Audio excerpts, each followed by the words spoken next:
الفاتحة.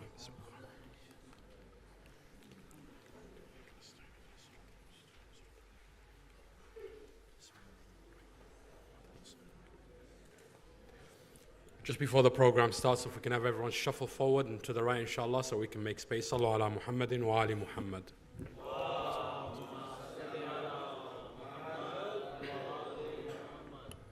أعوذ بالله من الشيطان اللعين الرجيم. بسم الله الرحمن الرحيم. الحمد لله رب العالمين وبه نستعين والصلاة والسلام على أشرف الأنبياء والمرسلين خاتم النبيين سيدنا وسيد الأولين والآخرين بالقاسم محمد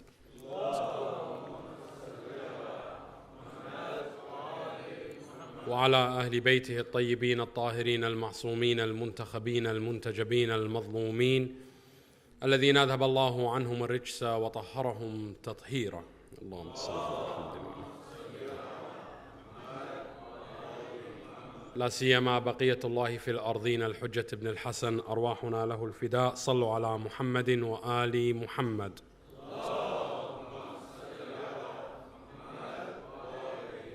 My respected brothers and sisters, my elders and learned scholars, عظم الله أجورنا وأجوركم بمصاب سيدنا ومولانا أبي عبد الله الحسين عليه السلام الله. We ask Allah subhanahu wa ta'ala on these blessed nights to hasten the reappearance of the Avenger of Karbala and to make us of those who are blessed in rendering service for the restoration of the justice in Karbala. Ilahi al-Haqi Ameen. To that end, Sallu ala Muhammadin wa Ali Muhammad.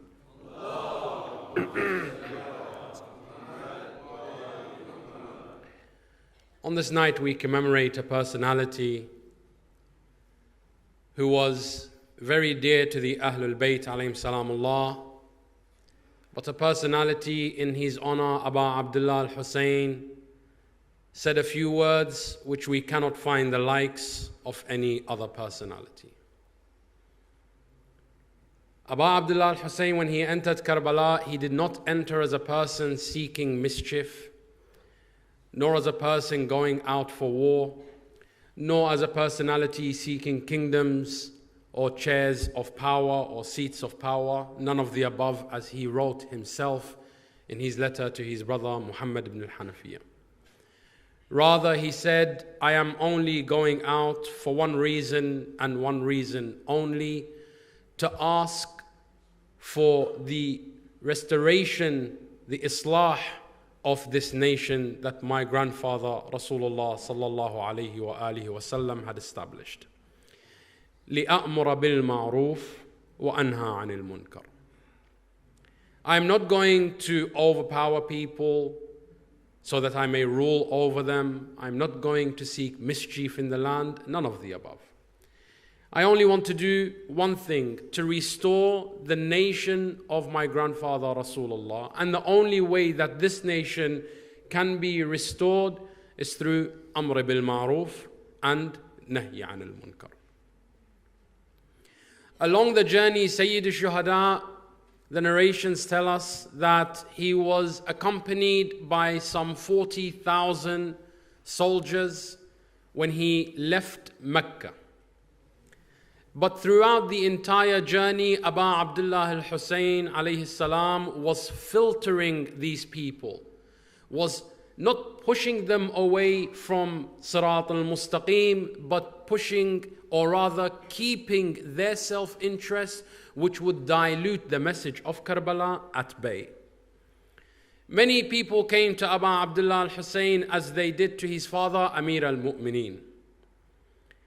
When Rasulullah departed from this world and certain personalities usurped the right of Khilafah from Ali ibn Abi Talib alayhi salam, Abu Sufyan la'natullah alayhi came to Amir al-Mu'mineen and said to him, "O Ali, you know that I am the wealthiest of Quraysh. And with this wealth I am ready to amass an entire army for you to restore your Khilafah. So here is my hand, take it and let's have an agreement." Amir al-Mu'mineen said, "By Allah, I know that you have ulterior motives.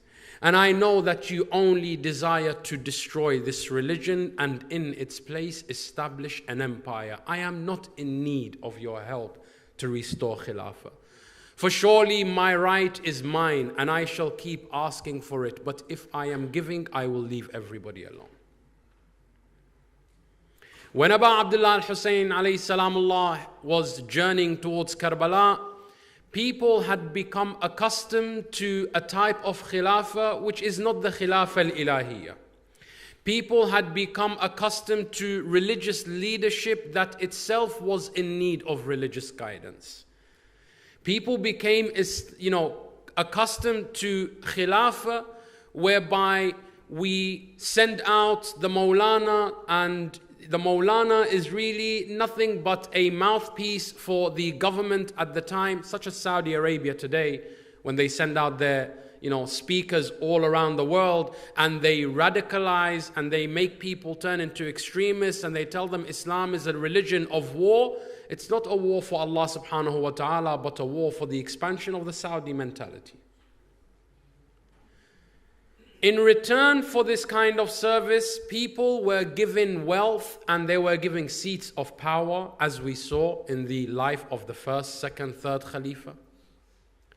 Talha and Zubayr, who were the supporters of Ali ibn Abi Talib alayhi salamullah, the day that Amir al-Mu'mineen becomes the first and only elected Khalifa by the majority of the Muslims. In the history of Islam, to this very day, there are only two personalities that were unanimously voted for by the entire Muslim community, and that is Ali ibn Abi Talib alayhi salamullah and Al-Hasan al-Mujtaba. Sallu ala Muhammadin wa Nobody else in the history of Islam after Rasulullah was given a bay'ah by the majority. Nobody else. The first Khalifa attained his Khilafah in Saqifa, whereby a handful of people who were wealthy and powerful placed him as the Khalifa. Later on, Umar ibn Khattab, in the books of Bukhari and Muslim and Musnad Ahmad ibn Hanbal and Tirmidhi and Tarikh al-Suyuti and to the rest of it, they all tell us that even Umar ibn Khattab said about the Khilafah of the first, كانت فلتة. It was a mishap. And if anybody should wish to attain Khilafah in the same way again, I will strike his neck. The second attained Khilafah through nomination by the first, who wrote a letter in his will. Yet Rasulullah, when he asked for pen and paper that he may write for us the Khalifa after him is Ali ibn Abi Talib, the second Khalifa said, Inna ar-rajula yajhur. The man, or yahjur, the man is delirious. This is in Bukhari, the incident, if you look it up, it's called Black Thursday, narrated by the uncle of Rasulullah, or rather his son, Ibn Abbas, who is known as the pen of Islam. Nobody narrated more traditions than him. The third, after the assassination of the first, was chosen by a shura of only 6 people. To which Ali ibn Abi Talib alayhi salamullah, when he saw the son of Umar ibn Khattab, he said, let me ask you a question. Why is it that your father opposed me in Khilafah, saying that Nubuwwah and Khilafah cannot come from the same household?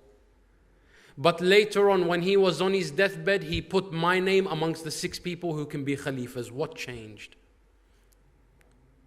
See, there was no consistency in how the Khalifas of the religion or the historical version of Islam. There is absolutely no trend, no pattern. It's whoever decides, decides. Allah subhanahu wa ta'ala, wal-iyadhu billah, was on vacation. He didn't have a say in the situation, right? Whereas when we look in the Quran al-Kareem, Bismillah ar-Rahman ar-Rahim, to Ibrahim, Inni ja'iluka lin-nasi imama. Bismillah ar-Rahman ar-Rahim, and we appointed Dawood a Khalifa. And thereafter him, we appointed his son.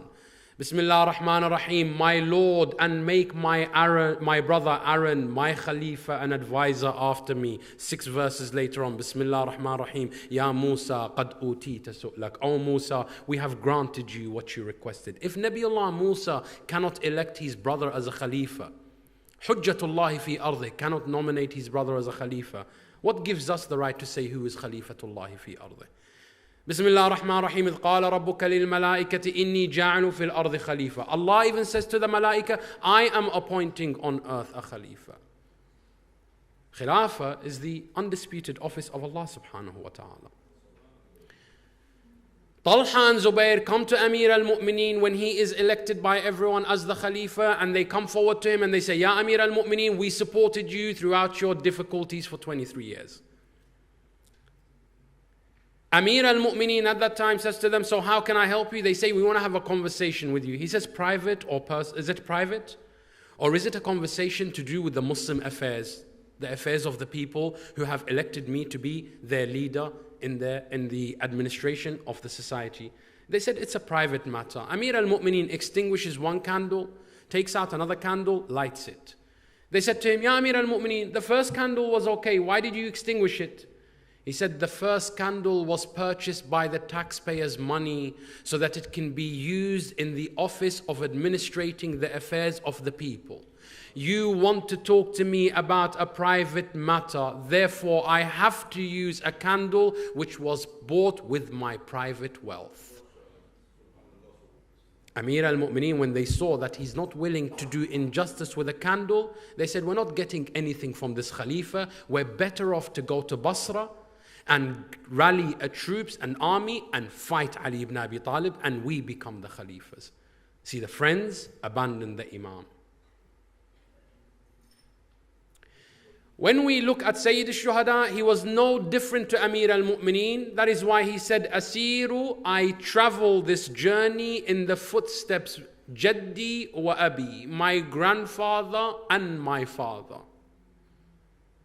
I'm not going to appoint anyone who helps me and does me a favor. I'm not going to do them a favor in return. If you are joining me, you are joining me to establish the Adala al-Ilahiyya. If you are joining me, you are joining me to put an end to the oppression of women, children, downtrodden, minorities. Anyone who doesn't have a voice, you are helping me to be their voice of justice. But if you are joining me for personal affairs, that I may give you a seat in the government later on, no, Habibi, I don't need you. And that is why you find Sayyid al-Shuhada time and again, if you read about the journey of Abu Abdullah al-Hussain from Medina to Mecca to Karbala, throughout the entire journey, he keeps repeating that death is imminent, death is certain. And he tells the people that are with him, if you have come for seats of power, I do not have the seat of power to promise you anything. But what I can promise you is that we will die for this cause. I am looking for people who will not dilute this message. People who believe in humanity so much that they are willing to die for humanity and die for the cause of Allah subhanahu wa ta'ala. Not kill, but to die in the cause of Allah. You see, the difference between ISIS and the Shia of Ali ibn Abi Talib alayhi salamullah is that when we fight for principles, we do not fight to kill others. We do not continue to attack when the enemy puts down their arms. No. But we are not willing to put down our arms when it comes to defending the downtrodden and the oppressed.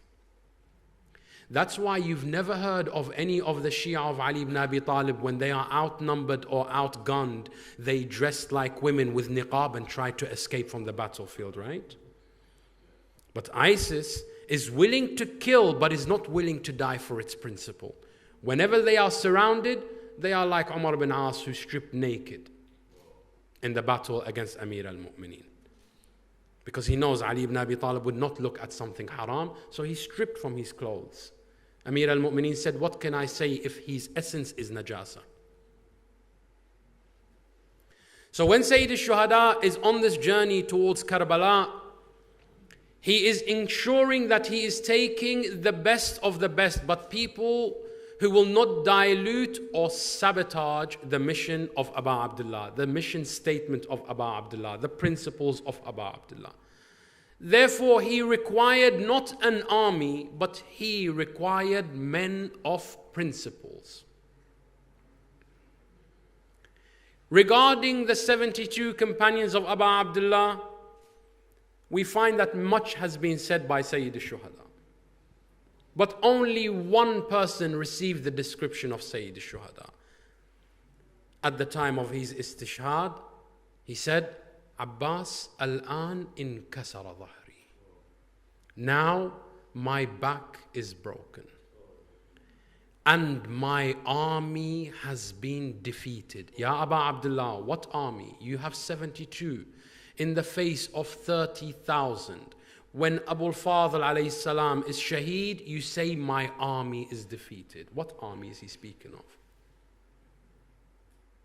And my enemy can finally mock me.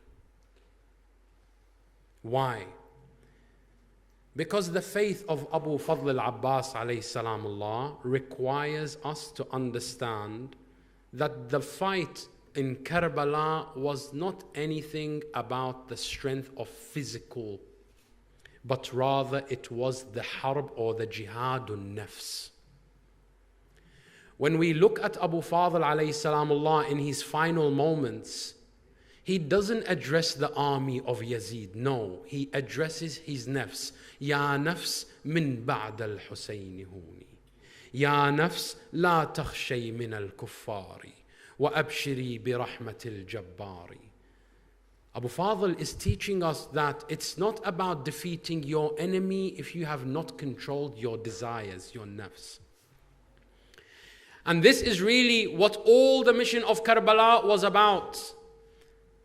This is really what the entire religion of Islam is about. Islam is not about conquering people, it is about conquering our own self.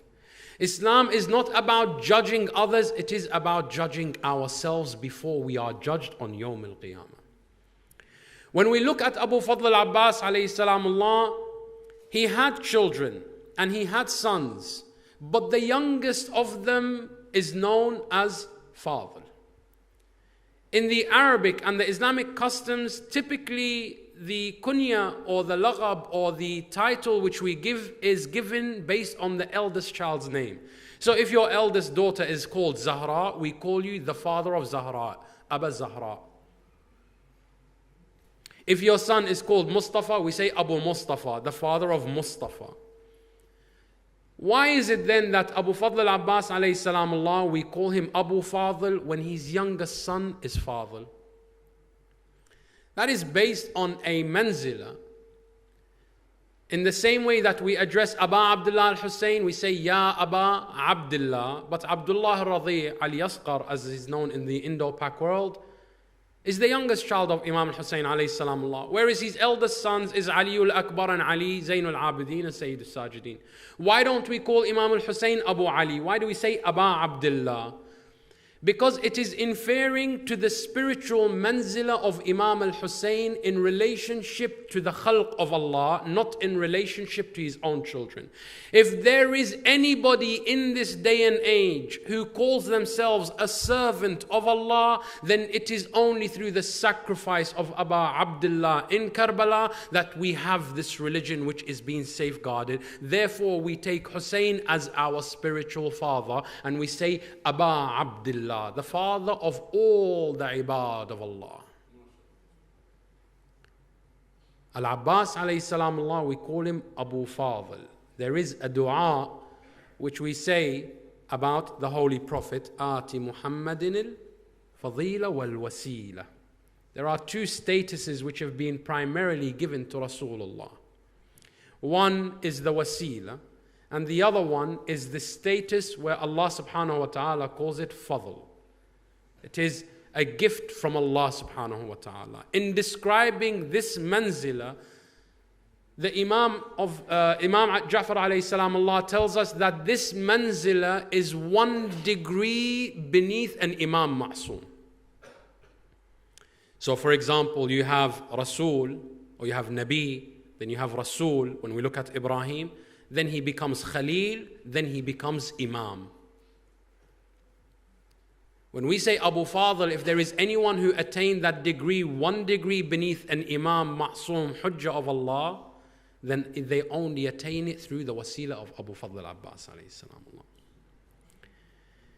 In Karbala, the enemies of the Ahlul Bayt say that we feared al-Abbas not for his physical strength, but we feared him because of his iman. Because a person who, we see people who sometimes boast about their physical strength, but they run away from fights. We see people who may say that, I am willing to do X, Y, and Z, but there is always, when it comes to life and death, they're willing to take life over death. The only time a person never takes life over death and chooses death over life is when it comes to principles. When it comes to principles that we live by. For example, sometimes, and this is absolutely no comparison, you see Buddhists or Hindu monks, because of the oppression and where they live in that part of the world, they believe that this oppression is bad and it needs to be, opposed, that they are willing to burn themselves to make a political statement. We've seen this many a times. As a matter of fact, we've been told the Arab Spring began by a man who felt so oppressed that he decided to burn himself. Principles come in the way. The principle of Abu Fadl al-Abbas alayhi salamullah was the protection and the guardianship of the deen of Allah. Therefore, when you are facing someone who is never willing to leave the battlefield and does not fear death, how can you overcome such a person? How can you overcome him? Mind you, the physical aspects of Abu Fadl al-Abbas alayhi salamullah, his strength, his mastery of the sword, it's undisputed. One of the poets says, I wanted to describe you and said you were like Ali, but I realized you were not like Ali. You were the Dhul Fiqar in the hand of Ali ibn Abi Talib. Abu Fadl alayhi salamullah in the Battle of Siffin, and most of us may already know this, but it's worthy of mention. In the Battle of Siffin, there was a champion amongst the people of Sham, which today is Syria and parts of Lebanon. In that time, it was known as Bilad al-Sham. Amir al-Mu'mineen never traveled to that part of the world. So therefore, the people of Sham have never met Ali ibn Abi Talib. And unfortunate for them, there was no Facebook, Snapchat, Instagram. So they haven't seen any pictures of the Imam, neither. But they've heard of this valiant warrior who has never been defeated in combat. So when Muawiyah's army came to meet with the army of Amir al-Mu'mineen in the Battle of Siffin, there was the bravest, the champion of Sham. And mind you, when we say the champion of Sham at that point was governed by the Romans, the Roman Empire. And the people of Sham had many a battle with the people of the Romans until they liberated their land. And this person is a champion who would face Roman empires. He would face the Persian Empire. He's not, the kid off the block. No, he is an undisputed champion. As well as being the champion, he has 7 sons. Each one of them is equally a champion. History records that in single combat they would face an army of 1,000 alone, and they would still walk away victorious.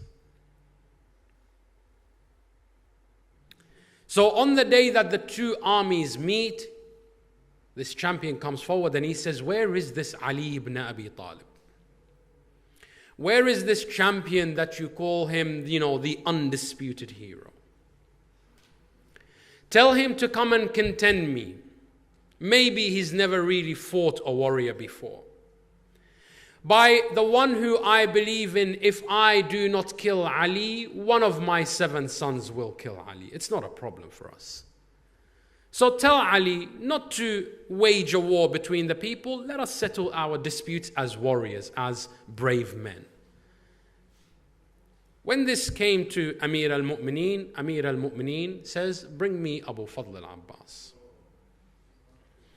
Abu Fadl al-Abbas at the time was 14, if not 15 years of age. But as we know, al-Abbas had what we call in Arabic, hayba. He had this physique about him, that when he sits on the back of a horse, his feet are still touching the earth.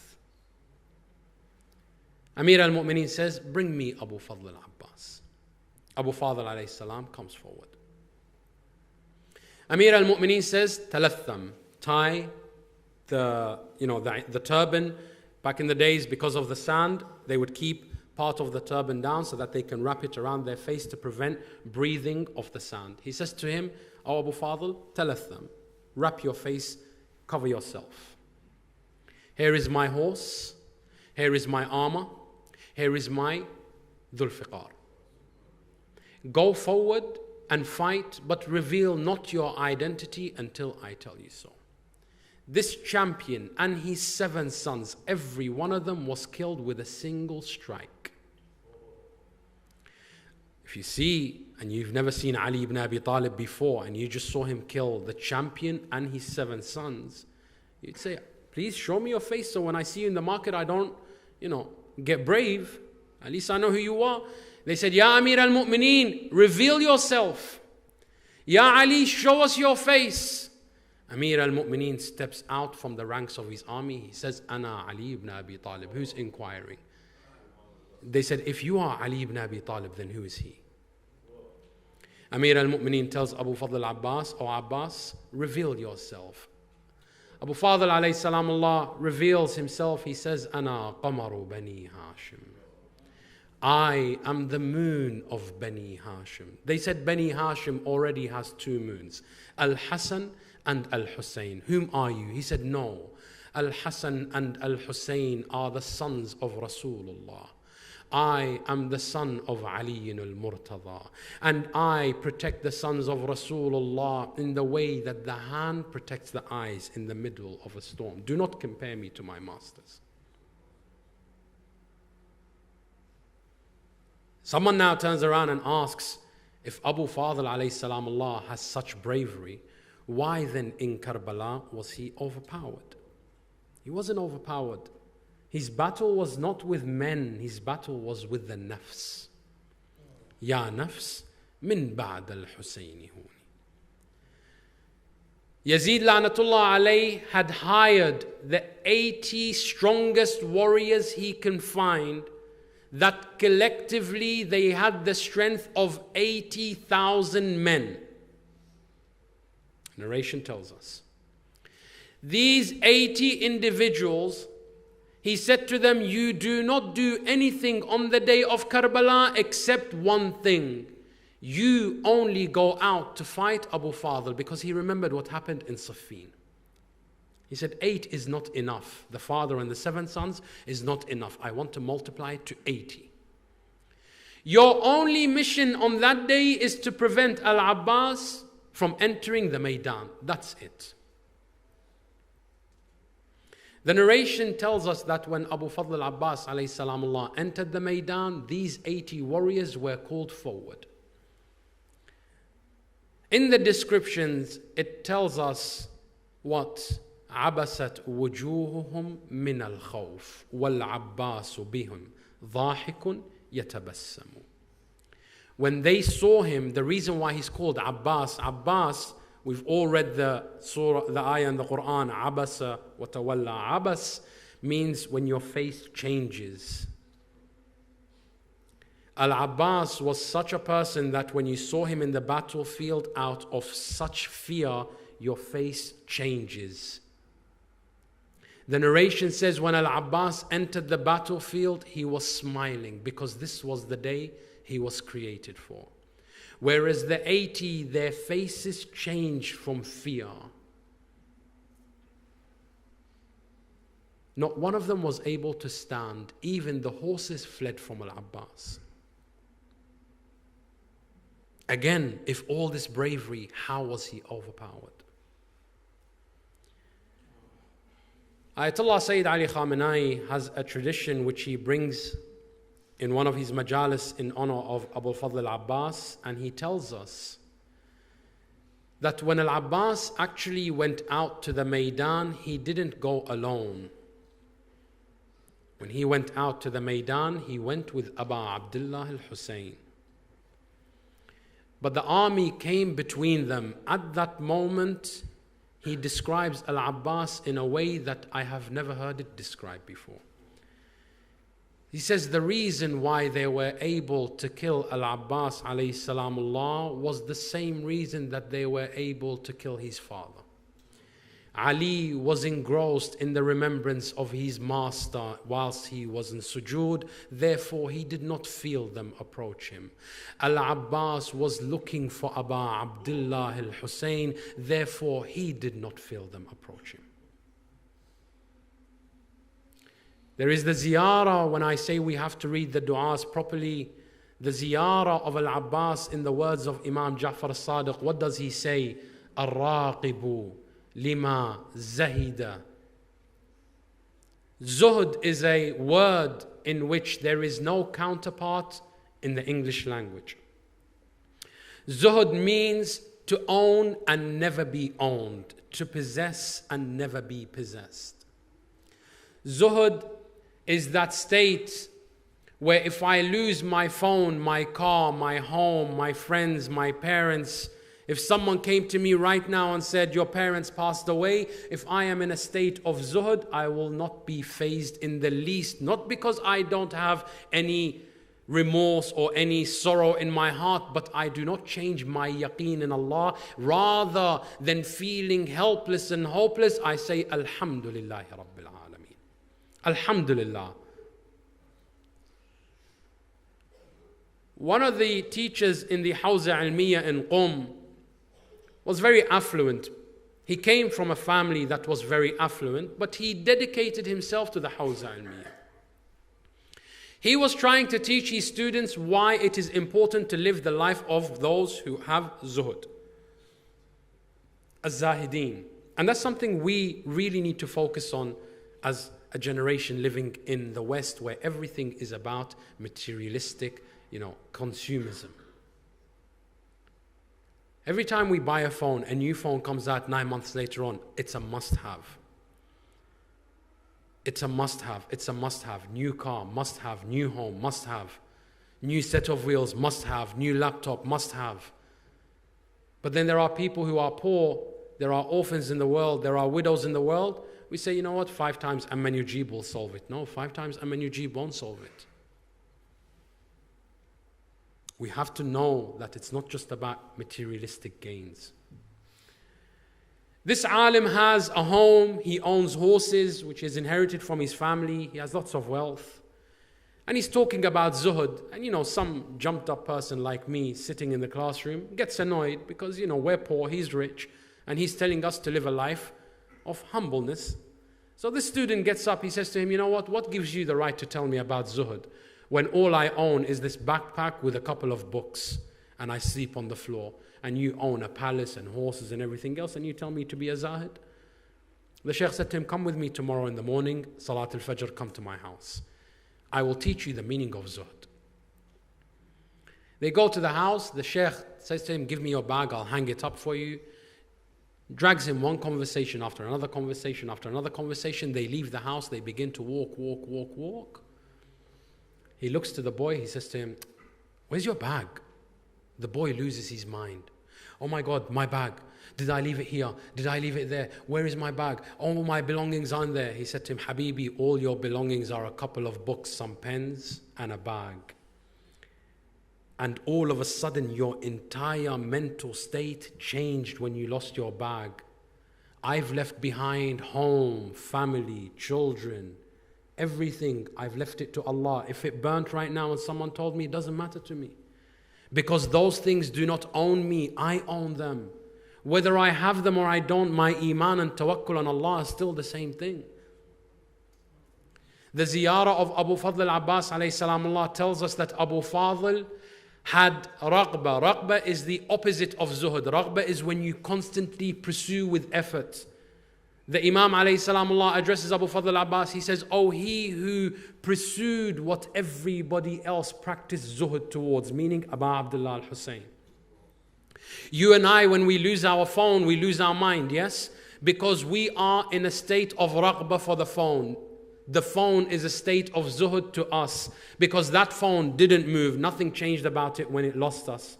If somebody else picked it up, it's still a phone. Nothing changes in its essence. But me, I change. I lose my mind. I lose my sanity. I get angry. I say, call this person, call that person. Let's make a U-turn. Let's go back. Let's look here. Let's look there. Because I am owned by the phone. I feel that I lose a part of me with the phone. So therefore, in this relationship, I have raqba for the phone, a desire for the phone, but the phone is in a state of zuhud towards me, because whether I'm there or not, it doesn't change its value. Abu Abdullah al-Hussain, the people in Karbala had practiced zuhud towards him. The entire world had practiced zuhud towards Abu Abdullah. They didn't care whether Hussein was killed or whether they were the ones killing Abu Abdullah al-Hussein. But Abu Fadl al-Abbas was always in a state of raqba towards Abu Abdullah. That is why in that one moment when he couldn't see the nur of Zahra anymore, he didn't care that he was surrounded by 4,000. He didn't care that the arrows and the spears were coming at him. All he cared about is, how do I reach my master Abu Abdullah? The question is, my brothers and sisters, where did Abu Fadl learn such loyalty? And how did he attain the highest faith? To be known as Abu Fadl. Simple. al-Baneen. Muharram is not a time for us to talk about marriage and so on and so forth. But let me just talk about marriage from a religious perspective and the well-being and the continuation of our community as Shia of the Ahlul Bayt, as Azadars of the Ahlul Bayt, as Muwaleen of the Ahlul Bayt. Marriage is not about looks. Marriage is not the superficial thing which the West has taught us. A wife is not a trophy. Some of us, unfortunately, when we are told to marry a woman in hijab, what we call afifa, she has preserved her dignity, she has preserved her honor, she has preserved herself. Not for you. She wasn't waiting for me and you. She did it for Allah subhanahu wa ta'ala. She has taqwa in her heart. She has khushu' in Allah. She cares about the hijab of Zainab. She doesn't just cry for Zainab. No, she wants to be the Zainab of her time. But when parents tell their children, marry such women, they say, no, I don't know. Maybe when she takes off her hijab, she's bold. Have you not seen your mother at home? In front of you, your mother doesn't wear hijab. She's not bold. She's a woman like any other woman. Some of us abandon these noble principles in women, pursuing our own happiness. What will please my eyes? Listen, it's a matter of years before gravity begins to work on all of us. Looks will go, believe me. Looks will go. Iman, on the other hand, doesn't go. Gravity has nothing on Iman, because Iman is never pulled down. Iman pulls us up to Allah subhanahu wa ta'ala. Sayyidat Nisa al-Alameen specified to Amir al-Mu'mineen, Ya Ali, after me, marry al-Baneen. Fatima Zahra knows what will happen. Rasulullah had told her. Amir al-Mu'mineen asks his brother Aqil. Aqil was known as Nassaba. Aqil was a person who, if you wanted to use a term today in the academic world, he was an anthropologist. Aqil had this special gift where by your voice and by your face can tell you exactly where in the world you came from and which tribe you belong to. Even Muawiyah said to him, he said, tell me about my companions. He said, I'd rather not tell you about your companions. And when he asked about his companions, he said, suffice it to say that this guy sitting on to your right, Umar ibn As, your number one advisor, when his mother wanted to choose a father for him, she had to pick a name out of 6 from a hat, and one came out. She said, that's your dad. What can I do? Wal-iyadhu billah. You see, those who kill the Ahlul Bayt come from that free life. Those who fight in defense of the Ahlul Bayt and stand in honor of the Ahlul Bayt came from homes of nobility, came from homes where the mothers had nobility. And I'm not saying that in this day and age we can apply the same principles, because we're talking about a Muslim community who chose not to be Muslim. A person who's not a Muslim doesn't live by our same standards, therefore our standards are not applicable to them.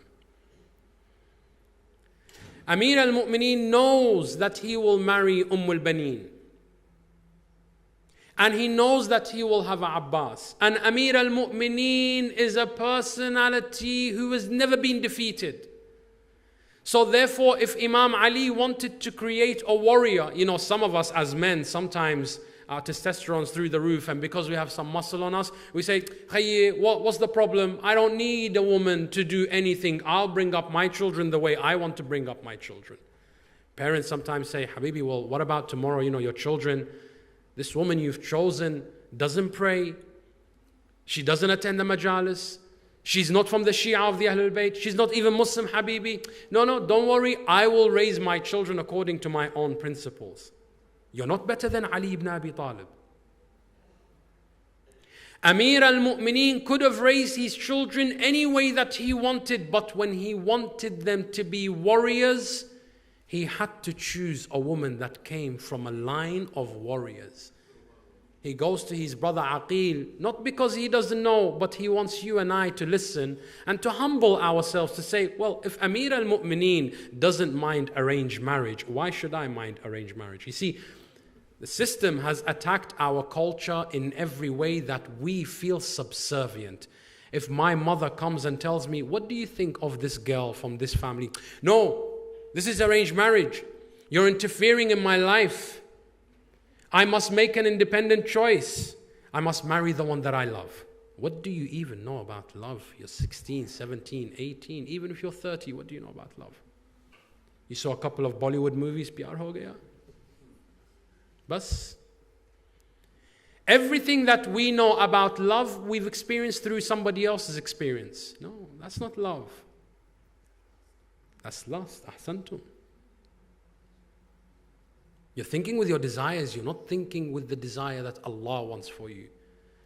Ahlul Bayt say, in shi'na sha Allah, wa in sha Allahu shi'na. When we desire something, Allah desires the same for us. Because we've only desired what Allah has desired for us. A mu'min is in that state at all times. Ali ibn Abi Talib, not a young boy. At the time of the istishhad of Sayyidat Nisa al-Alameen, Amir al-Mu'mineen Ali ibn Abi Talib was at least 25 years of age, already with 4 children. So he's not a young man anymore. But he's still, and his father is not around, by the way, to tell him go have an arranged marriage.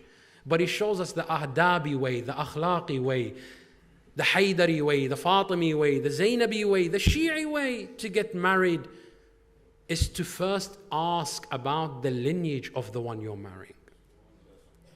Rasulullah says, when you choose partners for yourselves, don't be like the one who chases flowers. They said, we don't understand, Ya Rasulullah. What do you mean? He said, a flower looks beautiful, but it's raised from cow dung.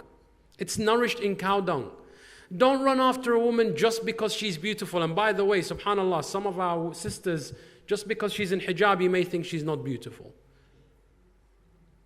She's beautiful, but she has preserved that beauty only for her mihrams. Tell me, if there are no beautiful men and women in Islam, how is it that we keep populating more than anybody else? It must be something, right? But the idea is what? We have this perception, no, she's not sophisticated, she's not intelligent, she's not intellectual, she's not befitting of my standard. Well, analyze yourself first of all and see, are you worthy of her in the first place? Amir al-Mu'mineen, even though he has no father around to tell him what to do, he has no mother around to tell him what to do, he goes to his older brother Aqil. He says, Ya Aqil, find me a woman from amongst the Arab. وَلَدَتْهَا الْفُحُولِ. The lions of war gave birth to her. Why? So that she can give me a lion to stand by my Hussain in Karbala. Aqil immediately tells him, you have no other home but the home of al-Baneen. There's no other family after you that is known for their valiant warriors and their faith in Allah subhanahu wa ta'ala, other than the family of al-Baneen. Amir al-Mu'mineen sends the proposal. al-Baneen alayhi salam, now, normally you would think that if a proposal came from Ali ibn Abi Talib, Obviously, we would be, and every one of us would be like, you know what, take her and take whatever else you want from my family. You're Amir al-Mu'mineen, I'm willing to give you. You want my home, take my home. You want my life, take my life. al-Baneen, the narrations tell us that when Aqil came, she says, Ya Aqil, I have no objection to marrying Amir al-Mu'mineen, but I have a condition. Today's day and age, when a sister puts a condition in marriage, or when a brother puts a condition in marriage, only now the Western world came up with something called a prenup. Islam always had prenups. If you've ever attended the nikah ceremony where the sigha has been recited, or as we call katb kitab in the Lebanese world, you would notice that the sheikh would first ask the woman, do you have any conditions? She'll either say yes or no. If she says yes, he looks to the man, and do you accept these conditions? And these conditions become part and parcel of the marriage. If they are broken, the marriage can be nullified. Islam protects everybody's rights. I don't know where we get this stuff, on Fox News or CNN or Oprah. They tell us Muslim women are oppressed. Habibi, you only came out with a prenup now. And the prenup was made so that men can safeguard their wealth, not for the women. No, Islam always had conditions. A woman and a man are always entitled to set conditions. al-Baneen sets a condition on Amir al-Mu'mineen. She says, Aqil, tell Ali ibn Abi Talib, I have one condition. I see this dream reoccurring and I don't know what it means. Tell Amir al-Mu'mineen first to tell me what this dream is, and then inshallah we will marry. Aqil returns to Amir al-Mu'mineen. He says, al-Baneen says that she has this dream where the moon falls into her lap and it breaks into 4 pieces. One piece outshines all the others. Amir al-Mu'mineen begins to show the signs of sorrow. He said, tell al-Baneen that she will give me 4 moons, but one of them will be the moon of Bani Hashim. And all of them will be killed in Karbala. None of her sons will survive. al-Baneen enters the house of Amir al-Mu'mineen. And this is the Afifa. This is Mukhaddara. She is in her hijab at all times. She is a woman of nobility and prestige and pedigree. She walks into the house of Amir al-Mu'mineen. Her name was Fatima. Ali ibn Abi Talib called her one day. He said, Ya Fatima. She said, Amir al-Mu'mineen, does a woman have a right in this house to make requests of her husband? He said, of course. The home and the master of the home belong to the woman of the home. Ask me, O Fatima. She said one thing. Never again call me Fatima. He said to her, why? She said, when you called me Fatima, I looked at my masters Al-Hassan and Al-Hussain, and I saw that they remembered their mother Fatima, so they began to weep. Ya Amir al-Mu'mineen, I am not a home breaker. I didn't come here to put sorrow in their hearts. I came here to serve my masters. He said to her, choose any name. She said, is there any name then better than the name of Sayyidat Nisa al-Alameen? I can't choose another name. Just call me the mother of your sons, al-Baneen. From that loyalty came Abbas. al-Baneen, who whenever she saw Aba Abdullah al-Hussain would stand up and she would say, Sayyidi wa Mawlai. Aba Abdullah will say, please don't call me that. Call me son. And she treated him better than she treated her own sons, al-Baneen. One day Aba Abdullah al-Hussain enters the room. al-Baneen, heavily pregnant with Abu Fadl al-Abbas in her final stages. As Aba Abdullah enters the room, al-Baneen, and a pregnant woman will know how difficult it is to stand up in the final stages of her pregnancy, she leans her hand down and she holds on to a piece of cloth to lift herself up. The sign of a mu'min is that they never run towards a thing. A sign of a mu'min is they are never in haste. But the narration says in this instance, Abu Abdullah al-Hussein ran from the door to al-Baneen, put his hands on her shoulder. He said, Ummah, mother. Can you imagine what kind of a woman earns the title of mother from Abu Abdullah? Mother, do not let me be the source of your burden. When I walk in, you don't need to stand up. She said, Abu Abdullah, by Allah, it is not up to me. The moment I see you, the child within me begins to move until I stand up for you. The ihtiram of Abu Fadl al-Abbas to Abu Abdullah al-Hussein. Never once did he call Abu Abdullah al-Hussein my brother. From the day he learned to speak, al-Baneen told him, and read any narrative you want, you will find this to be true. She said to him, never call the sons of Fatima your brothers, for they are Hujjajullahi fi ardih. But call him Sayyidi wa Mawlai.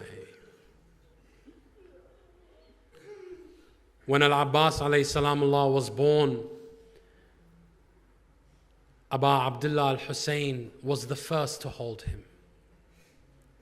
And he never opened his eyes and stopped crying until Abu Abdullah took him. The narrations say that Imam al-Hussein ran to Ali ibn Abi Talib carrying Abu Fadl al-Abbas. He said, Father, father, hold your son. He said, son, son, hold your brother. Amir al-Mu'mineen began to weep while kissing the hands of al-Abbas. Abu Abdullah al-Hussein said to him, Father, what is this strange thing that you are doing? Why are you weeping and kissing his hands? Amir al-Mu'mineen kept on repeating these verses, Blessed are the hands of al-Abbas. Blessed are the hands of al-Abbas. Nobody understood what the Imam was talking about until Imam al-Hussein asked. He said, Father, why are you saying this? He said, Oh, Abu Abdullah, this child will live and will die for you. He will lose both his arms for you. He will have an arrow in his eye for you. His head will be wounded for you and he will die for you. Imam Hussein alayhi salamullah begins to kiss the hands of Al-Abbas, saying to him, Fidaka ummi wa abi. I will ransom my mother and father for you. Look at the beautiful bond between Al-Abbas and Al-Hussein.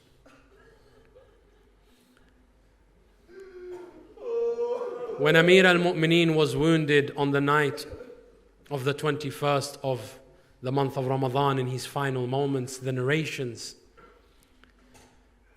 tell us that Imam Ali looked at all his children and his companions, and he said, I feel the sakarat of the maut. Could I ask you all to leave me except for the children of Fatima az-Zahra? The narration says that Al-Abbas would stand and sit, and stand and sit, and stand and sit. And Amir al-Mu'mineen looked at him and he said, Oh Abu Fadl, what has come over you? Why do you stand and sit? What has caused you to be in this situation? Abu Fadl al-Abbas begins to weep. He says, Father Amir al-Mu'mineen, I have never disobeyed you in my life, nor do I ever intend to. But you said only the children of Fatima remain behind. And I do not want to leave your side. These are your final moments. I want to remain next to you. Amir al-Mu'mineen, the hadith says, فَدْمَعَتْ عَيْنَا. His eyes began to weep. He said, come closer to me, Ibn al-Zahra. He said, what do you mean, oh father? He said, Wallah, Fatima al-Zahra, in her death wish, she said, say salam to my son who will be in Karbala besides Abu Abdullah al-Hussein. Yes, Imam Ja'far al-Sadiq says the first person on Yawm al-Qiyamah who will ask for their right is Fatima al-Zahra. And the first right that she will ask for will be for her son. One of his companions said, Yabna Rasulullah, which son will she ask for? He said, for the hands of Abu Fadl al-Abbas. Yes, al-Abbas is the son of Fatima in the same way that Hussain is the son of al-Baneen. Amir al-Mu'mineen says, oh al-Abbas, give me your hands. He took the hand of al-Abbas. He placed the hand of Imam al-Hussein in one hand. He placed the hand of Zainab in another. He said, Abbas, these are the trust of Fatima to you. Let nothing come between you and them. Let nothing come between you and them until you've done your utmost for them. Yes, but on the night of Ashura, Abu Fadl al-Abbas was asked by Imam al-Hussein for one thing. The women and the children were all bidding farewell to the men in their lives. All the women, mothers to their sons, sisters to their brothers, daughters to their fathers, wives to their husbands.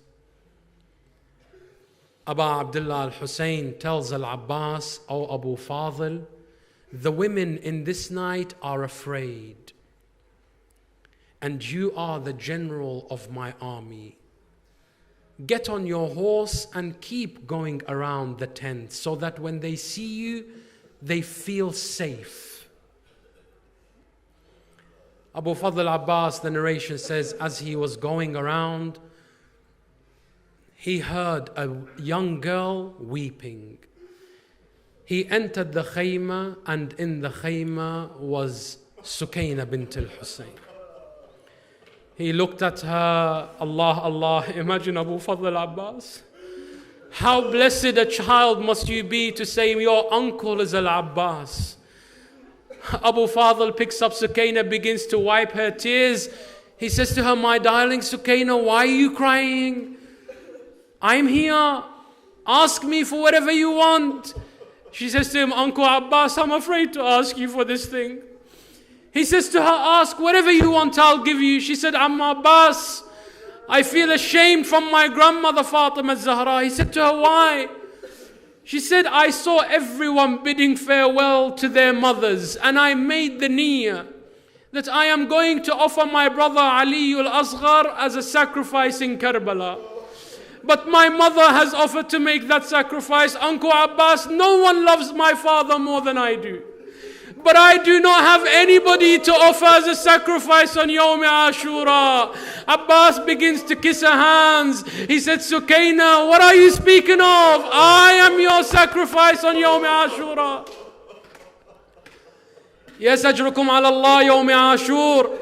Sukayna comes to Abu Abdullah al-Hussein. She says, Father, there is no more water left in the camp. He says to her, take your brother to Abu Fadl al-Abbas, ask him to bring the water.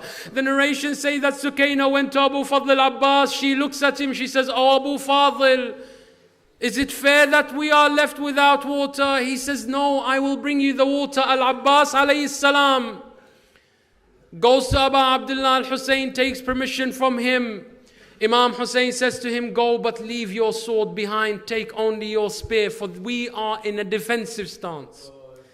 Al-Abbas alayhi salam goes out. The narration says that Abu Abdullah al-Hussein and Sukayna bint al-Hussein stood at the end of the khayma, right at the end of the camp.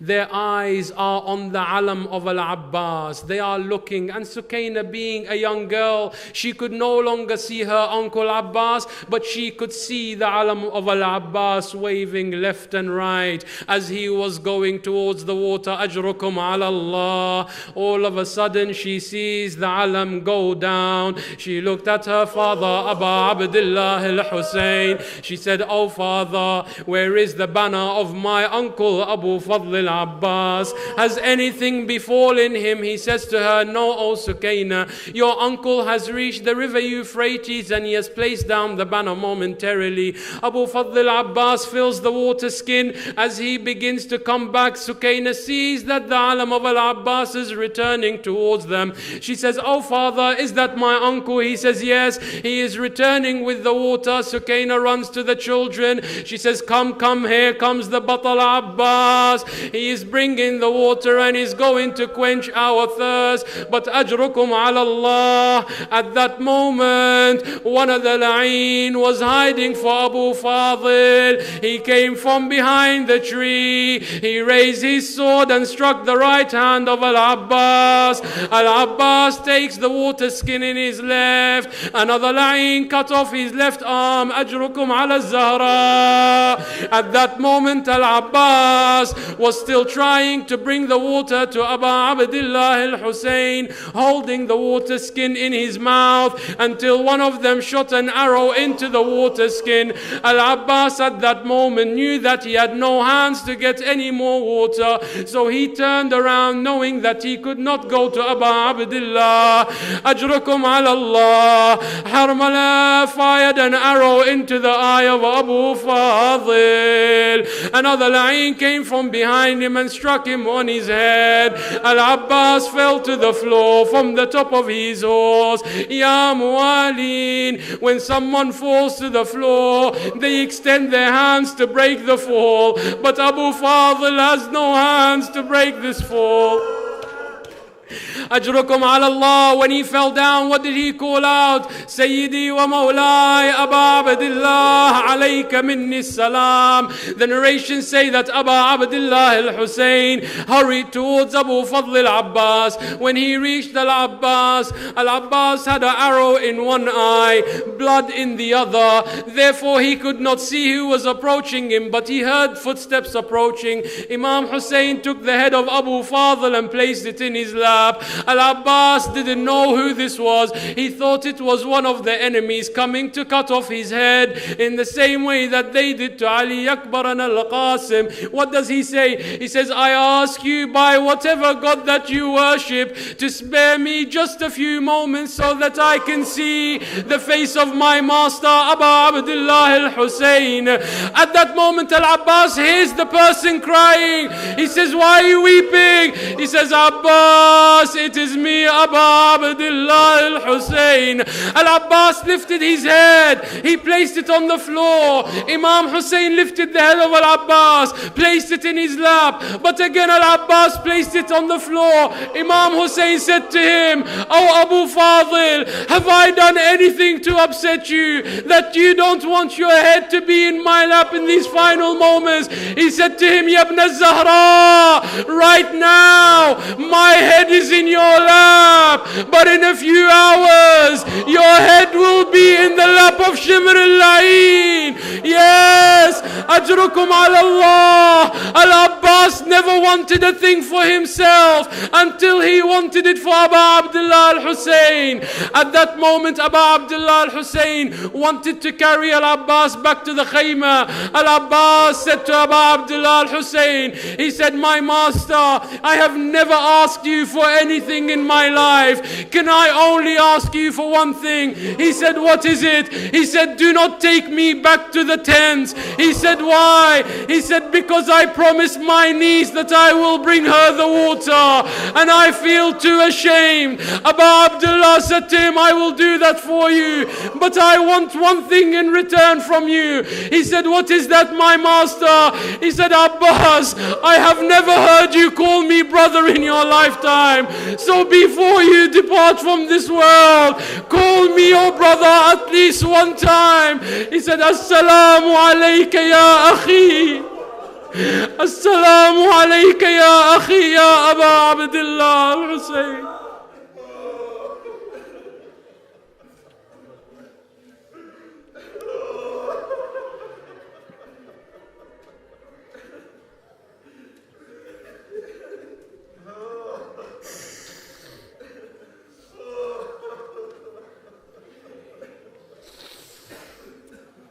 حول ولا قوة إلا بالله العلي العظيم.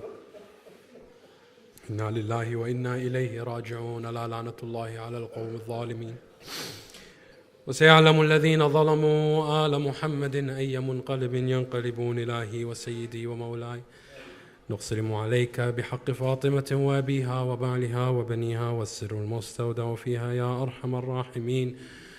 اللهم كن لوليك الحجة ابن الحسن. Together. صلواتك عليه وعلى آبائه في هذه الساعة وفي كل ساعة وليا وحافظا وقائدا وناصرا ودليلا وعينا حتى تسكنه أرضك طوعا وتمتعه فيها طويلا برحمتك يا أرحم الراحمين.